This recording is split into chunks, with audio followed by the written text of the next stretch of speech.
Assalamualaikum, saya Cikgu Zaid Kirana dan hari ini saya nak ceritakan tentang prosa klasik tingkatan 5 iaitu burung terbang dipipiskan lada. Mari kita berkenalan dengan watak-watak yang ada dalam cerita ini. Watak yang ada di negeri Melaka ialah Sultan Melaka iaitu Sultan Muzaffar Shah. Baginda ada seorang isteri cantik, muda tapi juling sikit. Nama dia Tun Kudu. Itu menurut cerita ni lah. Kemudian kita ada Seri Amerta. Siapa Seri Amerta? Dia ialah jurucakap raja. Dia dikurniakan sebilah pedang. Pedang ini bukan dipakai untuk pergi berperang pun. Dia ni menyampaikan kata-kata raja sahaja. Kemudian kita ada watak Seri Naradiraja, Perdana Menteri, pembesar di negeri Melaka.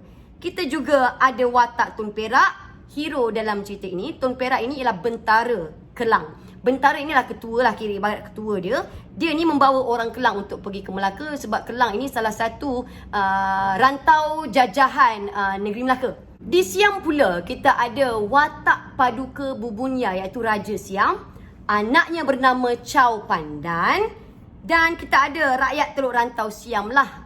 Kita juga mempunyai watak Awi Dicu iaitu ketua angkatan perang yang dititahkan oleh Paduka Bubunya menyerang Melaka. Dan ada satu watak yang saya tinggal dekat Melaka, namanya Tun Umar. Comel je dia kan. Tak banyak pun babak dia, tapi nanti saya akan ceritakan. Kisah bermula apabila Raja Siam Paduka Bubunya murka. Kenapa Sebab Melaka tak nak tunduk kepada dia. Dia rasa dia ni besar sangat. Jadi dia pun menghantar perutusan ke negeri Melaka supaya negeri Melaka bayar ufti kepada dia, cukai. Tapi apa kata Sultan Muzaffar Shah? Apa hal aku nak kena bayar ufti kat engkau? Ini negeri aku. Dia kata, nahi babuji, takkan sesekali berlaku. Dia tak nak tunduk. Jadi member ni panas tadi. Apa yang dibuat? Fine, kau tak nak bayar ufti, tak nak tunduk kepada aku. Aku akan panggil semua rakyat Teluk Rantau aku berkumpul dekat Siam untuk menyerang negeri Melaka. Kau siap, kau tunggu. Dia panggillah semua rakyat Teluk Rantau dia berkumpul dan menghantar rombongan peperangan ke negeri Melaka. Tapi apa ada hal bro? Sultan Melaka pun memanggil semua orang Teluk Rantau dia untuk berkumpul di Melaka untuk bantu membalas serangan Siam. Jadi, kalau berperang kan, saya bercakap berperang ni, mesti orang akan bawa lelaki sahaja. Rakyat Teluk Rantau lain membawa lelaki sahaja, tetapi Tun Perak, ketua Kelang, dia ni membawa anak bini sekali. Apa hal perempuan-perempuan pun join juga untuk berperang nanti. Kerana tindakan Tun Perak yang mengarahkan orang-orang dia membawa anak bini sekali dalam perjalanan ke Melaka, jadi ada seorang orang Kelang ini tidak berpuas hati dengan tindakannya. Lalu dia pun mengadu kepada tuanku. Dia kata, ya tuanku, segala Teluk Rantau yang lain semuanya menghadap dengan laki-laki juga.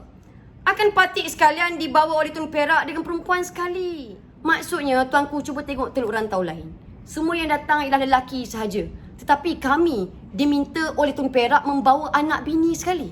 Jadi tuanku pun bagi tahu dekat Seri Amerta. Dia kata, Seri Amerta, tolong panggil Tun Perak, kau settlekan masalah ini. Jadi Seri Amerta itu pun panggil Tun Perak datang menghadap. Tun Perak tiba untuk menghadap raja. Jadi Seri Amerta pun berkata, Tuan Tun Perak, segala orang Kelang ini menghadap baginda mengadukan halnya ke bawah duli yang dipertuan. Dia kata, Tun Perak, orang engkau ni semua datang mengadu tuanku tentang sesuatu perkara. Adapun orang Teluk Rantau yang lain semuanya menghadap laki-laki juga.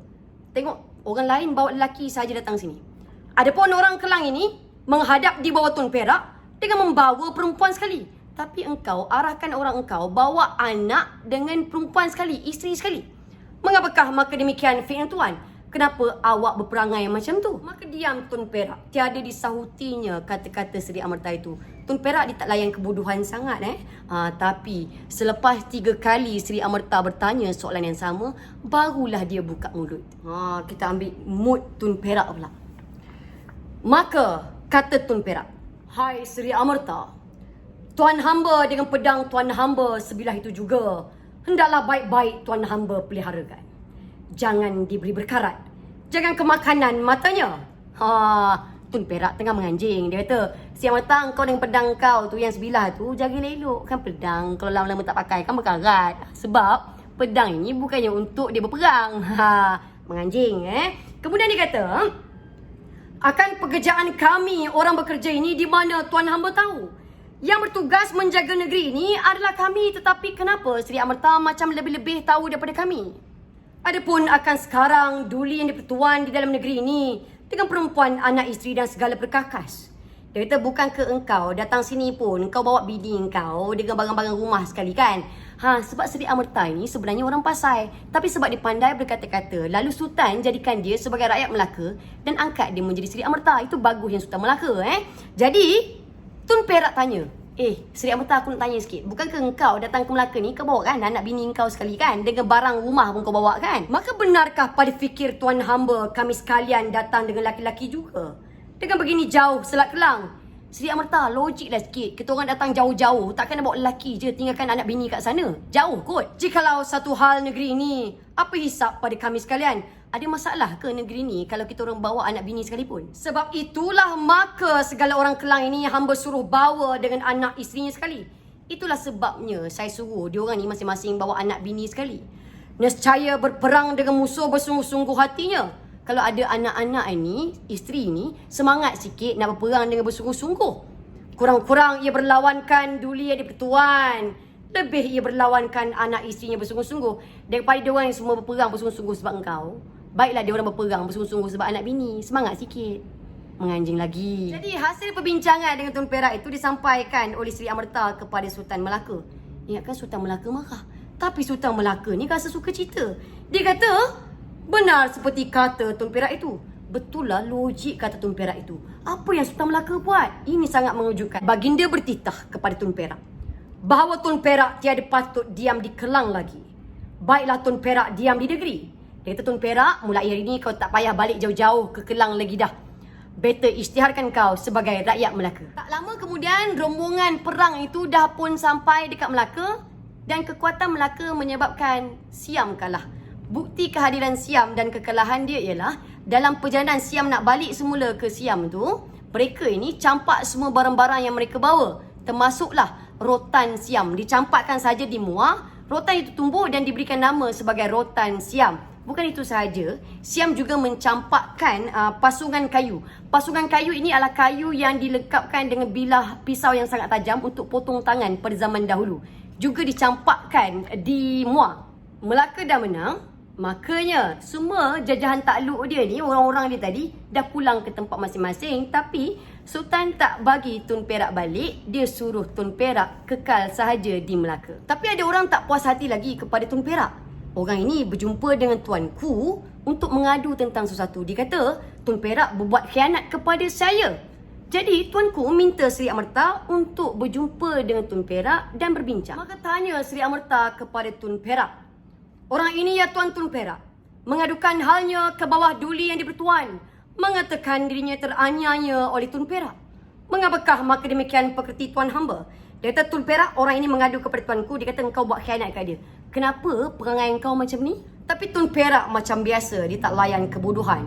Selepas 3 kali soalan tu keluar dari mulut Seri Amarta, barulah dia berkata, Tuan Seri Amarta, akan tuan hamba dijadikan yang dipertuan bentara, dianugerahi pedang sebilah itu jua, tuan hamba peliharakan baik-baik.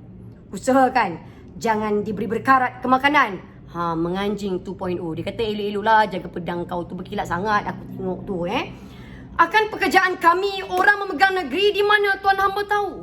Yang jaga negeri kita orang, kenapa engkau acah-acah tahu ni? Jikalau sebesar tempurung sekalipun negeri namanya, baik juga kepada kami maka kami kerjakan. Dia kata negeri ni besar atau kecil dah tanggungjawab kami untuk jaga dan namanya negeri. Kerana yang dipertuan tahu akan baiknya juga kepada kami tiada tahu akan jahatnya. Tuan hamba sendiri pun tahu apa kelebihannya kalau saya jaga negeri ini dengan seikhlas hati. Tapi awak tak pernah tahu pun susahnya menjaga negeri macam mana. Tetapi jika duli yang dipertuan hendak mencerca hamba sebab orang itu, pecatlah hamba dahulu. Maka cercakan hamba dengan dia. Jikalau hamba belum dipecat, bagaimana hamba hendak dicerca? Maksudnya dia sanggup hilang jawatan dia. Dia kata fine, awak nak judge saya hanya sebab orang itu mengadu, pecat saya dahulu. Sebab dia kan ada pangkat. Kalau saya tak dipecat, macam mana saya nak dicerca? Dia nak sama level dengan orang yang mengadu tentang dia itu. Maksudnya dia ni orang yang berani kerana benar, takut kerana salah. Dia tak kisah dengan jawatan. Apabila tuanku mendengar kata-kata Perak tadi, baginda pun bertitah. Adapun Tun Perak ini tidaklah patut jadi bentara lagi. patut menjadi Perdana Menteri. Nah, ambil kau, orang nak kata dia ni khianat, akhirnya apa yang Tun Perak dapat? Dapat jadi Perdana Menteri. Sebab Sultan Melaka nampak sesuatu dalam diri Tun Perak yang istimewa. Apabila Tun Perak dilantik menjadi Perdana Menteri, dia dapat satu title baru kat depan nama dia, iaitu Paduka Raja. Dalam cerita ini awak jangan confuse. Paduka Raja dengan Tun Perak atau Paduka Raja Tun Perak adalah orang yang sama sahaja. Ijazat depan itu hanya ada title sahaja. Setelah Paduka Raja Tun Perak menjadi Perdana Menteri, barulah masalah besar mula berlaku. Masalahnya, di Melaka sudah pun ada Perdana Menteri, iaitu Seri Naradaraja. Mana mungkin sebuah kerajaan ada dua Perdana Menteri? Apa yang akan jadi? Seri Naradaraja tak berpuas hati dengan pelantikan Tun Perak sebagai Perdana Menteri, makanya rakyat Melaka mula berpecah kepada dua puak. Satu puak kepada Seri Naradaraja, satu puak kepada Tun Perak. Dan yang paling membimbangkan apabila kalau orang Tun Perak kedapatan kantoi masuk dalam perkampungan Seri Naradaraja, habis orang itu. Dan kalau orang Seri Nara masuk kawasan Tun Perak pula, habis juga orang itu. Yang inilah yang merisaukan raja. Sedikit perkara tentang Seri Naradaraja, dia ni digambarkan sudah terlalu tua, sangat-sangat tua. Ibarat rumah kata pergi, kubur kata mari. Dalam cerita ini digambarkan bulu mata dengan bulu kening dia sudah bertemu, ibarat dah shrinking sangat dah kecut dah. Seri Naradaraja sebenarnya isteri dia telah meninggal dunia. Dia mempunyai seorang anak perempuan bersama dengan isteri dia. Tapi dia juga mempunyai seorang anak lelaki, hasil hubungan dia dengan Gundik, perempuan simpanan dia. Tetapi dia tak mengaku itu anak dia sebab dia takut bini. Mungkin bukan takut bini, mungkin bini terlalu menakutkan mungkin Tapi lepas saja isteri dia meninggal dunia, barulah dia nak mengaku tu anak dia. Anak dah tua-tua bangka dah pun. Nama anak itu ialah Tun Nina Madi. Anak lelaki sebenarnya Barulah dia nak manjakan anak dia, nak riba anak dia selepas saja isteri dia meninggal dunia. Sultan Melaka berfikir cara untuk memuafakatkan dua pembesar dia yang bergaduh. Jadi satu hari, dia panggil Seri Naradaraja untuk datang menghadap dan berbincang tentang sesuatu. Dia bertanya kepada Seri Nara, maukah Seri Naradaraja beristeri? Seri Nara, kau nak kahwin tak? Itu soalan raja. Seri Nara pun jawab, jikalau ada kurnia duli yang dipertuan, baiklah tuanku. Dia kata kalau tuanku nak kenalkan siapa-siapa untuk saya untuk dikahwinkan, saya ons je. Wah, tua-tua pun gatal lagi. Tuanku namakan calon pertama. Maukah Seri Naradaraja akan Tun Bulan, anak orang kaya hitam? Maka sembahnya, mohon patik tuanku, tak nak. Calon kedua, maukah akan Tun Ratna Sandari, saudara Paduka Raja itu? Anak kahwin tak dengan Tun Ratna Sandari, sedara Tun Perak? Dia kata, mohon patik tuanku, tak nak juga. Maka calon ketiga, maukah akan Tun Kanaka, saudara Bendahara Seriwak Raja? Calon ketiga dia kata, mohon patik tuanku, pun tak nak juga, dah tua-tua pun memilih juga adik. Kemudian banyak lagi nama perempuan lain, orang kaya-kaya yang disebutkan. Satu pun Seri Naradaraja tak nak. Akhirnya tuanku namakan calon yang terakhir. Maukah Seri Naradaraja akan Tun Kudu, anak bendahara Seriwak Raja, saudara Paduka Raja? Ini calon terakhir Maka sebahnya, daulat tuanku, kalau dengan Tun Kudu dia nak.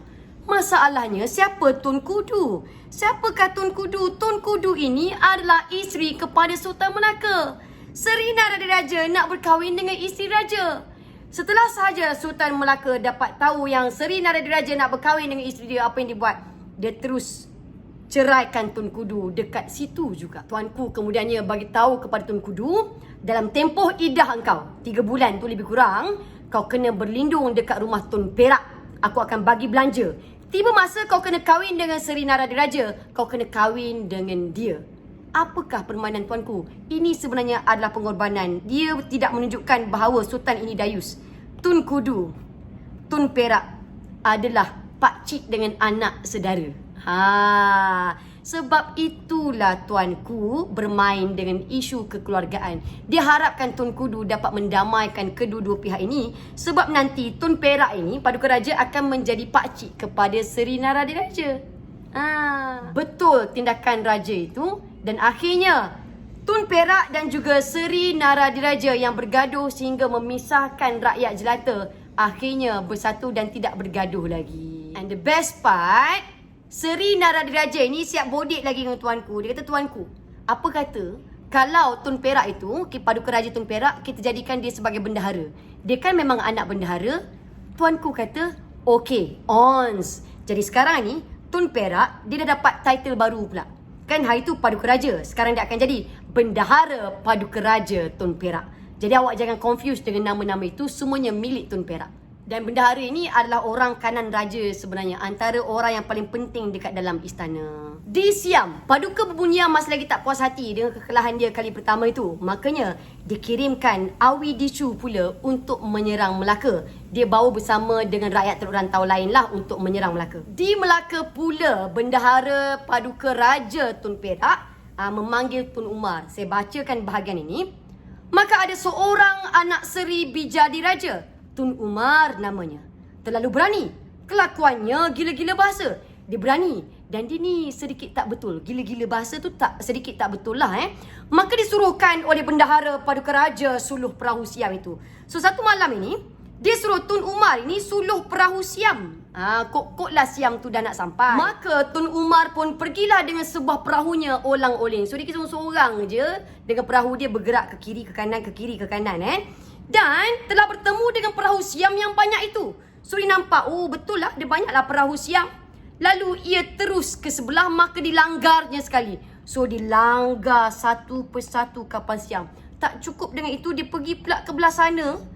Dia buat kerja seorang-seorang je, dia sangat ligat. Mamat ni memang laju buat kerja dan berani pula tu.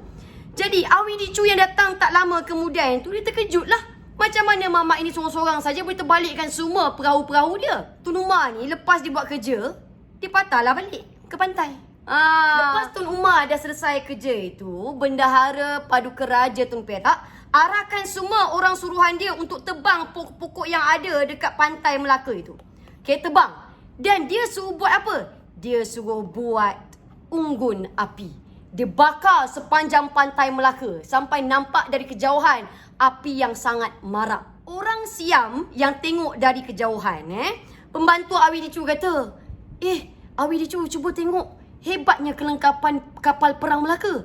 Dia orang ni tertipu. Dia ingat api ni adalah meriam, adalah kelengkapan perang kapal Melaka yang sangat hebat. Tetapi itu hanya unggun api saja yang dibakar di sepanjang pantai. Awi Dicu kata, lah. Kemudian orang suruhan tu menasihati Awi Dicu. Dia kata, yang tadi seorang-seorang pun kita tak boleh lawan. Terbalik semua kita punya kapal. Ini kan pula kalau kelengkapan perang dia hebat macam tu, kalau dia datang macam mana Awi Dicu? Jomlah kita balik. Awi Dicu pun kata, lah betul lah kata engkau. Jomlah kita balik. Member ni patah balik bro. Patah balik. Murkalah Paduka Berbunia. Paduka Berbunia pun kata, fine, kau tak boleh buat kerja ni, fine. Aku sendiri yang akan pergi serang Melaka. Tapi Paduka Berbunia ada seorang anak lelaki yang sangat gentleman. Namanya lah Chow Pandan. Dia kata, ayah anda buat lewat peace dulu. Bagi anak anda yang settlekan masalah ni. Biar anak anda yang mengetuai angkatan perang pergi menyerang Melaka kali ini. Ayah dia dengar macam tu, banggalah dia. Dan ayah dia, Paduka Berbunia, lengkapkan semua kelengkapan dan keperluan untuk pergi menyerang Melaka pada kali itu. Tapi di Melaka, kita ada seorang yang sakti banyak ilmu keagamaannya. Namanya ialah Tuan Sidi Arab. Tuan Sidi Arab ini ialah pedagang Arab yang datang tinggal di Melaka. Dan dia mempunyai ilmu kesaktian, ilmu kebatinan. Dia mempunyai satu panah laskar yang sentiasa ada bersama dengan dia ke mana-mana sahaja dia pergi. Satu hari, dia menghadap tuanku. Dia kata, tuanku dengar kata Chow Pandan nak datang serang Melaka. Saya nak offer bantuan kepada tuanku. Okey, apakah bantuan yang kau boleh bagi kepada aku? Saya nak bunuh Chow Pandan. Okey, macam mana? Dia nak pakai panah dia je. Setelah tuanku mengizinkan Tuan Sidi Arab untuk berbuat demikian, dia pun mengeluarkan panah laskar dia. Dia mencari arah Siam dari Melaka tu lah. Cari arah Siam dan ditarik dia punya busur tu. Dan dia kata, mati engkau Chow Pandan. Pap, dia lepaskan. Ikut logik dari Melaka, sampai ke benda tu sampai ke Siam? Tak kan? Jadi tuanku, apakah respon tuanku? Maka Sultan Muzaffar Shah pun tersenyum. Dia of course lah macam pelik, macam tak logik benda tu kan Jadi tuanku pun kata, jikalau sungguh mati Chow Pandan, sungguhlah Tuan keramat. Kalau betul lah kau tarik panah macam ni dan betul-betul Chow Pandan mati kat sana, maka kau ni memang hebat. Adapun Chow Pandan lagi di benua Siam, maka berasa kepada dadanya seperti kena panah. Ouch. Maka Chow Pandan pun sakit, muntahkan darah, lalu mati. Mati member tu. Maka tidaklah jadi Siam menyerang Melaka sebab mati Chow Pandan itu. Tak jadilah mereka ni nak serang Melaka. Maka itulah diperbuatkan orang nyanyi. Orang Melaka menganjing tentang kematian Chow Pandan. Dia kata, Chow Pandan anak bubunya hendak menyerang ke Melaka. Ada cincin berisi bunga. Bunga berladung si air mata. Chow Pandan, kau nak datang nak ancam Melaka. Tetapi end up ada apa? Ada kalungan bunga untuk orang yang mati, engkau yang mati. Yang mana semua orang menangisi pemergian engkau dekat Siam sana. Dia menganjing. Akhirnya, berita tentang kematian Chow Pandan itu telah pun kedengaran sampai ke Melaka. Tuanku Sultan dapat tahu bahawa Chow Pandan telah mati dan cara kematian dia sama seperti dia terkena panah. Tuanku pun berkata, sungguhlah Tuan Sidi Arab ini hamba Allah keramat. Dia memuji kehebatan Tuan Sidi Arab dan dia memberikan anugerah seperti yang telah dijanjikan. Bahagian pengakhiran cerita ini, setelah 42 tahun Sultan Muzaffar Shah berada di atas tahta kerajaan Melaka, akhirnya baginda mangkat, digantikan oleh anak baginda yang bernama Raja Abdullah. Raja Abdullah digelar sebagai Sultan Mansur Shah. Sultan Mansur Shah berkahwin dengan anak Seri Naradiraja yang bernama Tun Patih Nur Pualam dan dia mempunyai anak bersama dengan Gundik. Gundik ini adalah perempuan simpanan. Gundik yang bernama Puteri Bakal. Sultan Mansur Shah ini sangat kacak orangnya. Dia sangat pemurah dan baik hati serta adil. Dalam zaman itu, tak ada seorang pun raja macam dia dan dia sentiasa dihormati dan disanjungi.